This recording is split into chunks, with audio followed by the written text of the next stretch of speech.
Hey everybody, welcome to Technically Unraveled. I'm Kristen the Senior Director of Microsoft Go-to-Market here at Pax8. So today we are going to talk about Microsoft Purview. But before we get started, I want to make sure that we go through all those updates like we always do. Want to make sure that you're also liking, sharing, subscribing. Want to make sure that you're always getting those updates because we've got other great shows. We've got Academy on Tuesdays. We've got Dom and Matt Lee on Fridays with the game. So make sure you subscribe. Don't want you to miss out. So let's talk about some updates. We have first up our Microsoft monthly newsletter that went out on Monday. Please make sure you're checking it out. It's got all kinds of different updates from product pricing. It is split up between currencies. So as long as you have that link that's down in the description, just go ahead and bookmark it because it's always going to be the same link over and over. We're just always going to make sure that's updated for you. Easy, easy. Let's move on to the next one. We talk a lot about Copilot on this show because I don't know, all the partners are excited. We got internal Pax8 excited. So I feel like this is just a constant one that we're going to have as soon as we get updates. You're going to be the first to know. So there is a Copilot early access program. Now, first pilot that they had was only 20 enterprise customers. So it was super, super small, really exclusive. They're now going to open it up to 600 customers worldwide. It's invitation only. It is a paid preview. So there's a lot of stuff that's going to keep coming out. We'll make sure that you stay updated. And if there's anything super cool, we'll make sure that's on the schedule that same week. Next, a little bit more about Copilot. And I think Matt Batterby is going to be excited because this is specific to Dynamics. Now, there's trainings, but they're direct by Microsoft. And I really, really am excited for these. I know I am signed up for them. I know Matt signed up, but they're direct from Microsoft. They're going to be talking about BC. They've got marketing. They've got power. There's hands-on labs. So please make sure you check out those links down below and sign up. They're free. Want to make sure you're there. Now, class data. I think it's an underutilized tool. Now, if you don't know what class data is and you're looking at me like this is, just zone out, please don't. If you have questions about class data, reach out to your account team. We have a really, really cool Excel that you're going to load this information in. It's going to tell you about Act Nows. It's going to talk to you about all different kinds of opportunities that you already have within your own partner base. What's the propensity of the next cloud workload? A lot of really cool stuff can come from class data. I know what you pull from Microsoft directly through Partner Center is not always the easiest to maybe interpret. We got something for you to make it a little bit easier. So, final point, want to make sure you're staying up to date with all Pax8 communications. Now, there is a way for you to sign up, but you actually have to go in and sign up. It's called Inbox, right? And there's a link down below. It's going to allow you to control how you receive those updates. We don't want to be those people that just spam you, and you're like, my goodness, Bed Bath & Beyond, can you just let me unsubscribe? So make sure you go down, set up your preferences, and that way you get all the information when you want it and how you want it. All right, so let's move on. I am super, super excited to introduce our guest today. Thanks so much for making the time with us, Kelechi. How's it going, Kristen? Thank you so much I for am having doing me. good. And I feel like we've been talking about this for a minute. So thank you for being able to jump on today, taking some time out of your day. Tell us a little bit about you, how long you've been at Pax8. What do you do at Pax8? Yeah, absolutely. So Kelechi Olelewe here, everyone. I work as a solutions engineer with Pax8. I've been there since September of 2020. So, right in the midst of the pandemic, and it's been quite a wild ride since then, just seeing all the amazing innovations and capabilities that we're bringing to the channel at large. But more importantly, just a lot of the exposure to all these really cool technologies that are available. And I'm looking forward to, what else this is going to bring on this journey. But yeah, as a SE, we serve as subject matter experts. So for a lot of the different tools, technologies, and capabilities that are accessible through our catalog, on Pax8, there's usually an SC behind that, in addition to our amazing 24/7 support, in addition to the professional services that can speak at length with our partners that are trying to understand more about what is it that they're leveraging and what kind of inherent value. And so, by all means, when you get the opportunity, you're looking for a demo, Yeah. potentially even onboarding to a solution, reach out.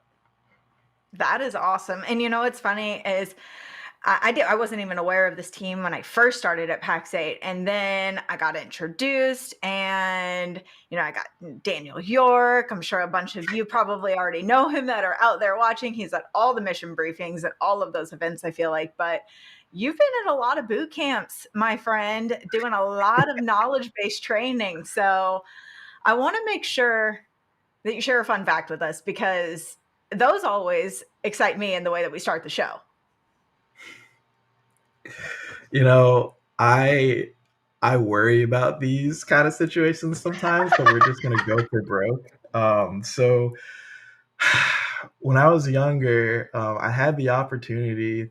My dad, through one of his associates, they were able to bring us onto, cast or not casting, but a recording of season 4 of Heroes. And me being my Stop dad's it. nerdiest kid, yeah, I know, right? I literally got rid of this from my memory because it was just ridiculously embarrassing at the time. But when we were on the show, I didn't realize that like we got hot mic'd up. I thought they were like just earpieces.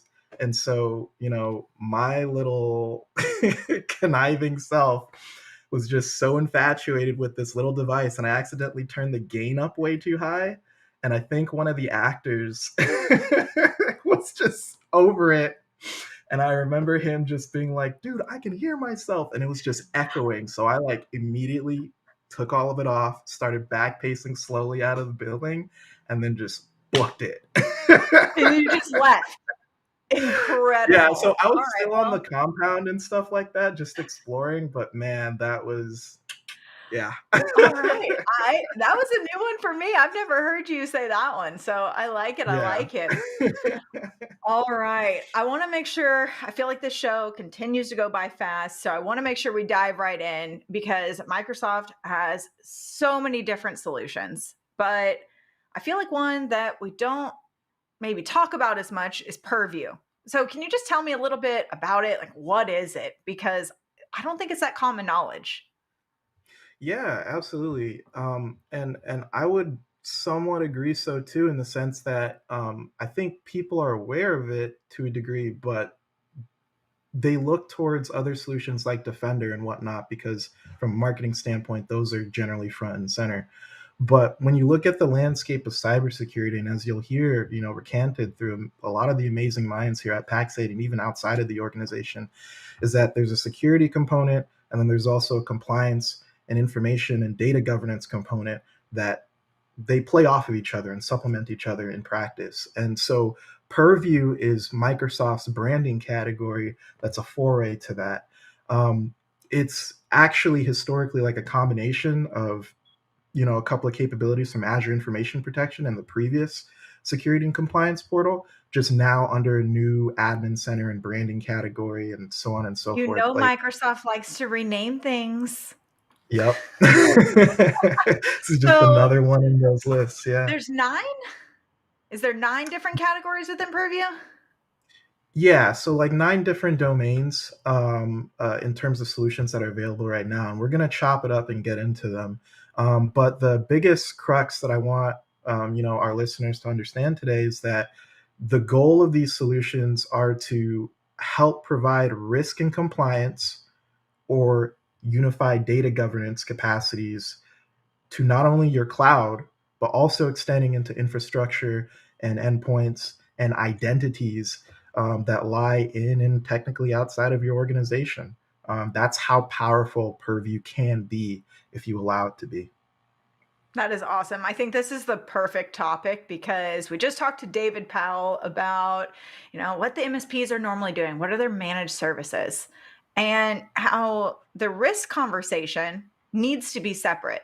So good timing on this one. So let's talk a little bit further about what those 9 are and kind of what they do. Yeah, absolutely. And before we talk about the nine, I do also want to Yeah. call attention to the amazing work that Microsoft's putting in making it cohesive and accessible to people. At the back end of all of these services that we're about to talk into, there's another, unifying conduit called the Microsoft Intelligent Data Platform. And traditionally we saw its debut more so with Azure products, but now it's unifying telemetry and communications across M365, Azure, and Dynamics. So as we explore these solutions, keep in mind that with Purview, you're able to provide these capabilities into the Microsoft cloud in general. And like, again, how I mentioned, those different endpoints and external capacities.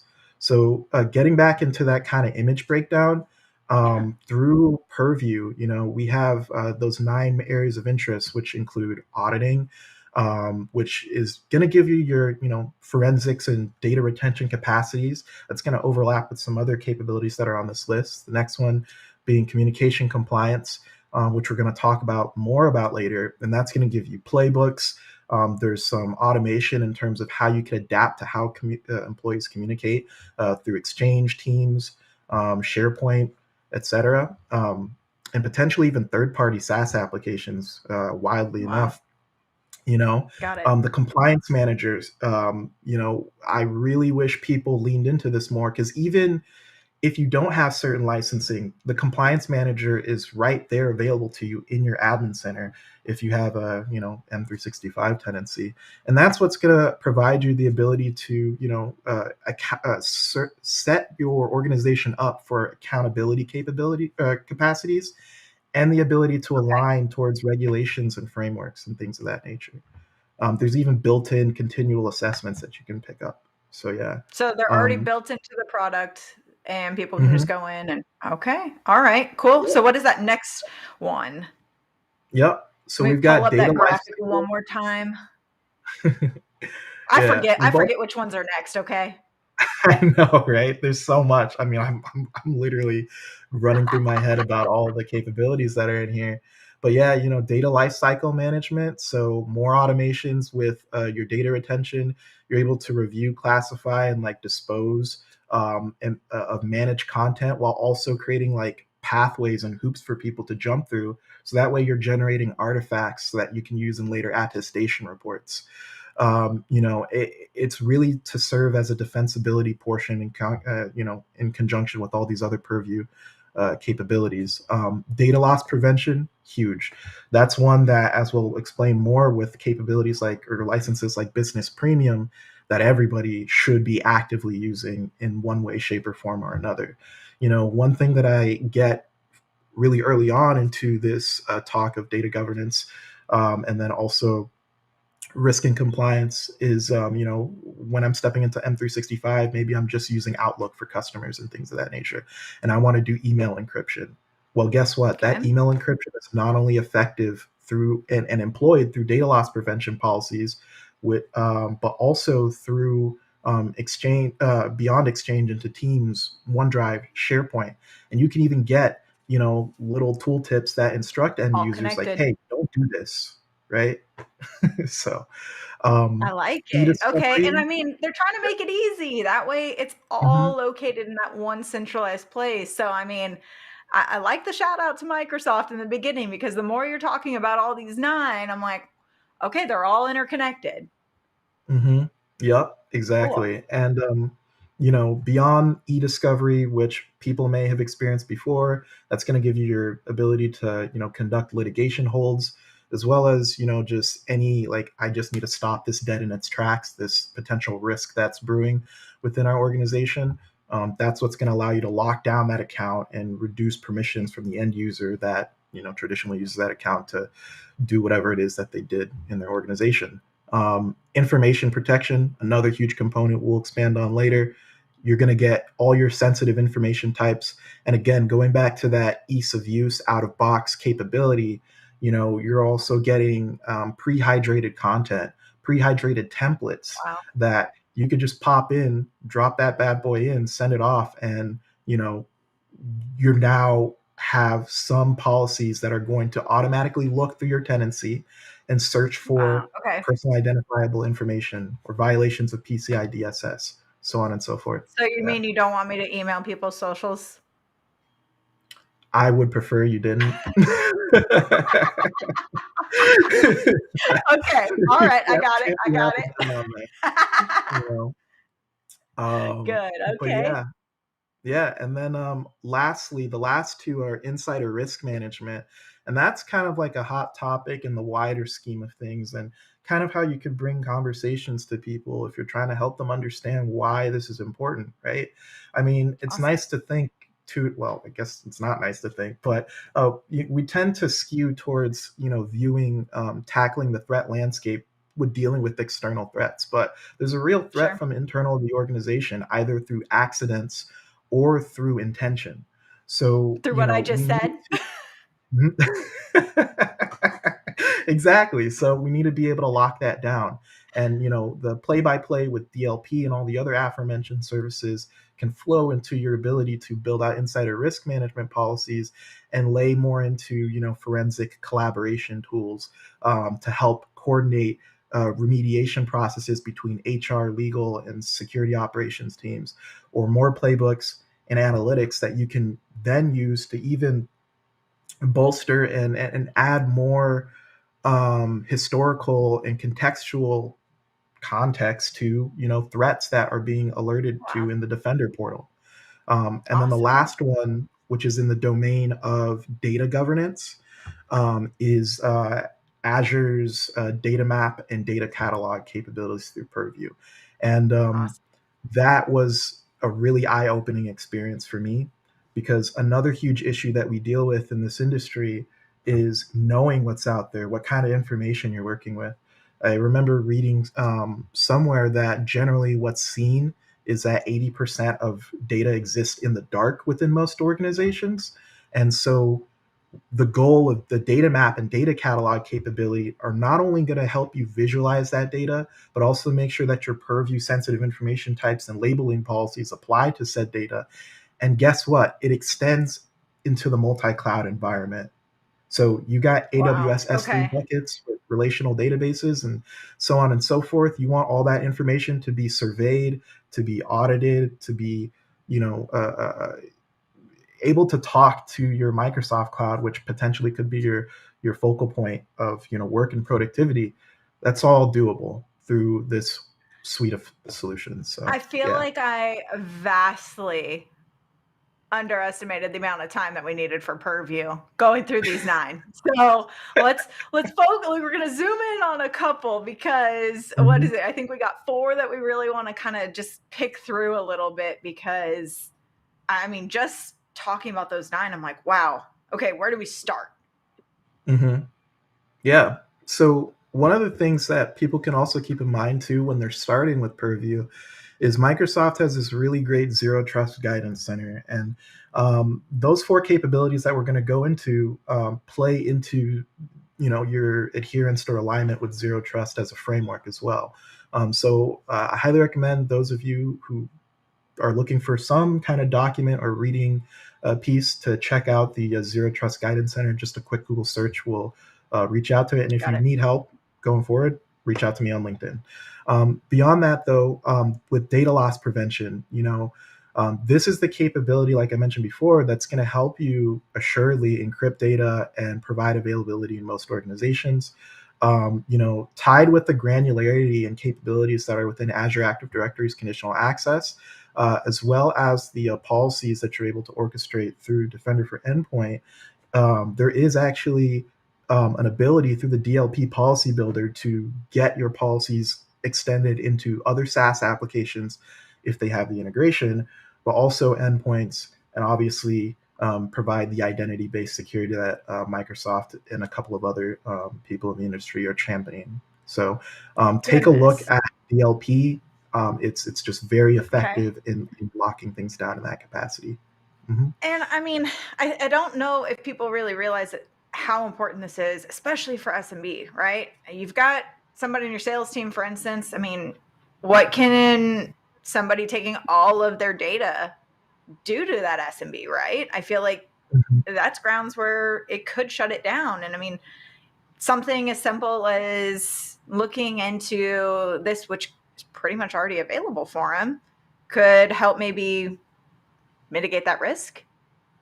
Absolutely. I mean, just right off the bat with the endpoint DLP settings, if you're pushing towards modern workplace implementations and you're leveraging capabilities like Intune in conjunction with a Defender for Endpoint, you're able to effectively make sure that you're having end users adhere to compliance around these capabilities, even with BYOD devices, because part of that capability with BYOD devices is getting them enrolled into the Intune admin center. Yep, I got a Galaxy Note 20 Ultra that I daily drive, and it's It's I've got a bunch of important. stuff here. Yeah, Nothing Phone One, Android devices left and right. There's even been a time recently where I was just like, I can't get onto my laptop. I'm really worried about using a personal device. But guess what? Hats off to Pax8's internal IT, because they set things up in a way that made it accessible to me, that there were privacy blockers not only on my device, that way they couldn't see things that I have on my personal devices, but I still get the ability to work effectively no matter where I'm at. Nice. So this is Very something cool. that is readily available and everybody could tap into. Bam. Okay. So you said we're going to touch back on information protection next, right? Mm-hmm. Yep. So with information protection, and this kind of does have some, I wouldn't say kind of, it actually fully does. One of the things that you're going to see when you're starting to tap into the power of Purview, that's a weird tagline. The I power like of that. I Purview. like it though. The power of Purview. We're gonna keep using Yeah. it. Little mantra or something. But when you're tapping into that, one of the things that you're first going to run into is building out sensitive information types. And for some people, that initially can seem daunting when you're looking at DLP capabilities or just protecting information, right? Like, what does even a sensitive information type look like to this organization? Well, you can take the guesswork out of that. There are frameworks that align, that give you ideas of, okay, this is the type of information you should be looking out for within your organization.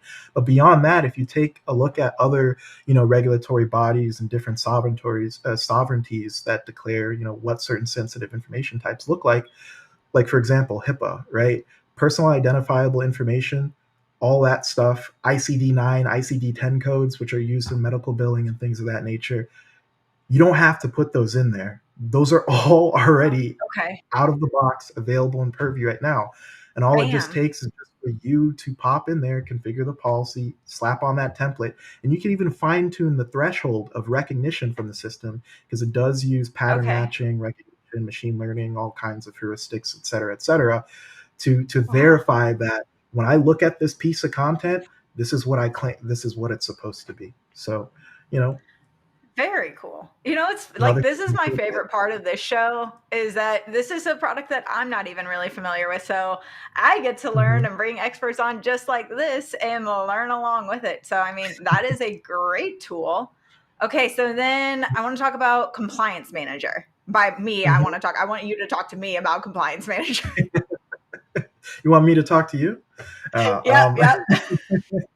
No, yeah. So again, we talk about, and this is going to come back later in terms of like what's being actively utilized or not actively utilized. And I think at the end of the day, if you're not using Compliance Manager today and you have a Microsoft tenancy that you're maintaining, you're doing yourself a disservice. And the reason being is because I understand, for a lot of people, it's tough to get on top of the operational overhead of adhering and aligning to compliance across the multi-cloud environments and your infrastructure in general. But that's where this tool takes the cake. This tool is going to constantly survey your environment if you allow it to, and you turn on the sensor, which is on by default. If you just go to the Purview Admin Center, you can Okay. check it out. And if you're familiar with the way the Microsoft Defender Secure Score works, it kind of works the same way with the Microsoft Purview Compliance Manager. But the added benefit, though, is that, again, kind of like how we talked about information protection, how there's all this pre-hydrated content, there's also pre-hydrated assessment templates. Obviously, that's not going to provide you full-on attestation, right? That's just showing you Got it. that if you were to score on all of these different metrics, this is most likely, in terms of how it's implemented in this ecosystem, how well you're doing. But the added benefit of not having to go and beat your head against the wall and search down, okay, what does PCI DSS look like in Microsoft and beyond? Those templates are readily built out. You can score them. You can mix and match templates because obviously most organizations aren't just adhering to one form of compliance. It's just a great way to hold yourself accountable and your organization, so that way you can build up that vigilance. There's over 300 templates that people can access right now, and then over 700 that you can access through premium templates. So yeah, take the guesswork away with Compliance Manager. That is crazy. That's okay. 300 plus just automatically available, and then over 700. Got it. Check. I like that. Okay, now what about communication compliance? Because what is that one? So communication compliance is still interesting to me. I'm still trying to do my best at doing it justice, because I think there's a lot of inherent power to come to it. But I think one of the coolest applications that can help you kind of key into what's going on with communication compliance is that Microsoft now currently has a capability called adaptive protection. So as we talk about that ongoing vigilance and making sure that you're adhering to certain things, right? Sometimes constantly going back and reviewing your policies can be taxing on the brain. So that's where communication, or the adaptive protection, actually comes into play.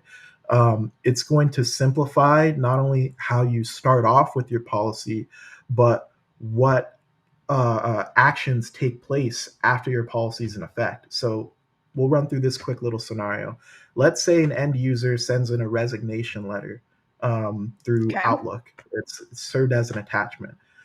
With communication compliance and the adaptive protection policies, you've built out essentially risk thresholds that say if a user does X, Y, Z or exhibits certain behaviors, we're going to start retroactively pulling away their permissions from content that they've had within the organizations. It's going to automatically start locking in and running them through different tiers of DLP policies. It's going to automatically start applying the capacities that we talked about in the information protection to your organization for that specific end user, right? And then if you combine it with a lot of the capabilities that are in Business Premium, including Intune with Defender for Endpoint, so that way you can make sure that endpoint DLP is there, you're just better reducing the inertia of managing your attack surface, right? And that's the goal of this, or one of the goals or tenets of this solution. Yeah. Mm-hmm. Like for it to just say like, hey, you know what? This person has access to all these things, but it looks like they're leaving. So maybe we should start to scale like automatically is wild. So I'm over here just kind of monitoring this chat, and Kenneth Crawford says that you are a true Microsoft guru. This dude is amazing at his job. I have got to call that one out because, man, you're just flying through these. I like it. Thank you. Yeah. All right. So we talked so much about, we talked a lot about the 9 different ones. We kind of dove a little bit further into the 4. And one of the main things that we talk about on this show is Business Premium and all the benefits that come within Business Premium. Are any of these available through that SKU? Yes.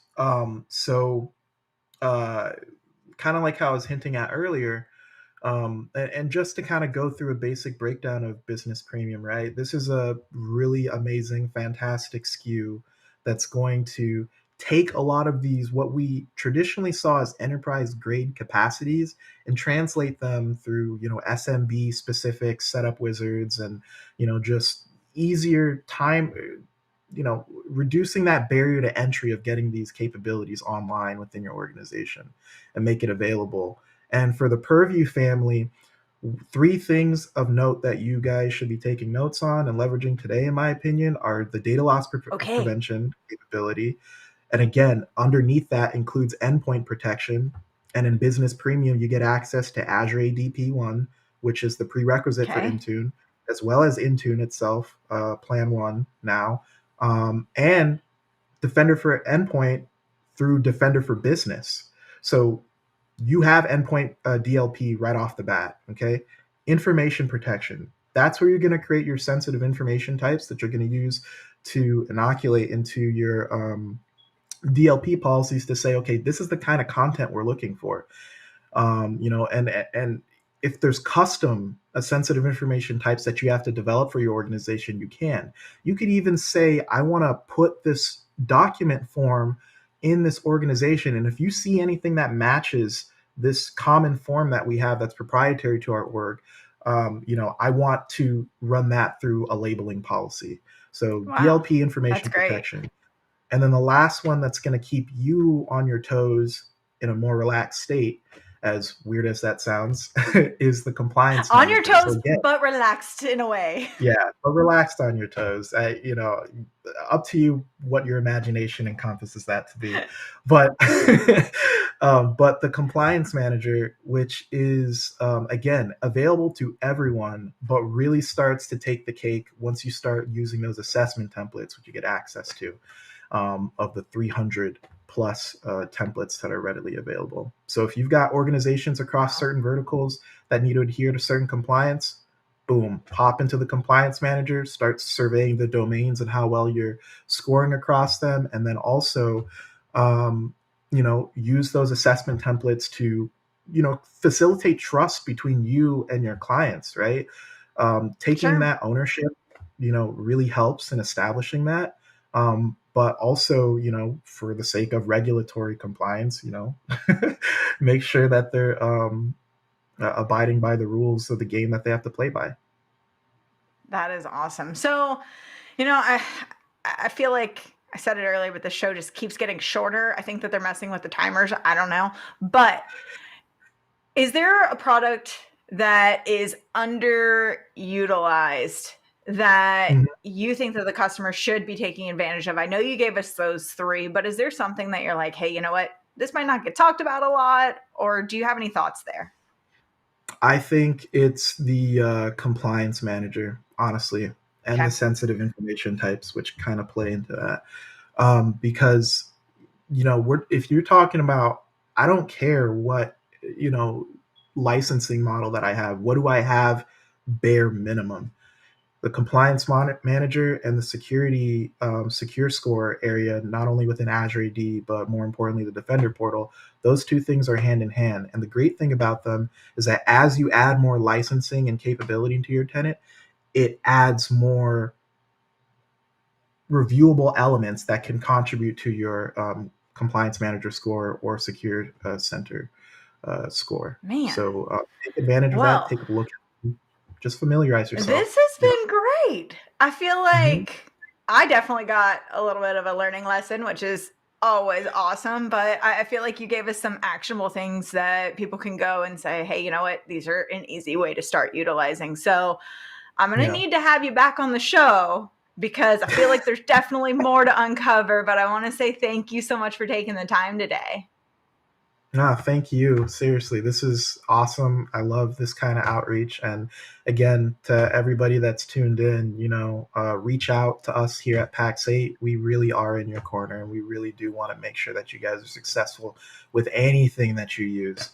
Okay, so looking forward to interacting with you all. Take care. Thank you so much. All right, now I feel like this has probably convinced you to give a call out to this team because this whole team is just absolutely incredible. They do demos. They are just experts in this area, as you could see. So I do want to make sure that you're liking, sharing, subscribing, making sure that you're always staying up to date because next week we have Elliot Chandler. He's going to be back again. So we're going to be talking about all of the Microsoft content that they always put out. Where to start, what's going on with it, how do we make sure we're staying up to date? So I look forward to that. Hopefully we get another clip here soon. That way we can, get some more dance moves from him. We'll see you next time, everybody. Bye.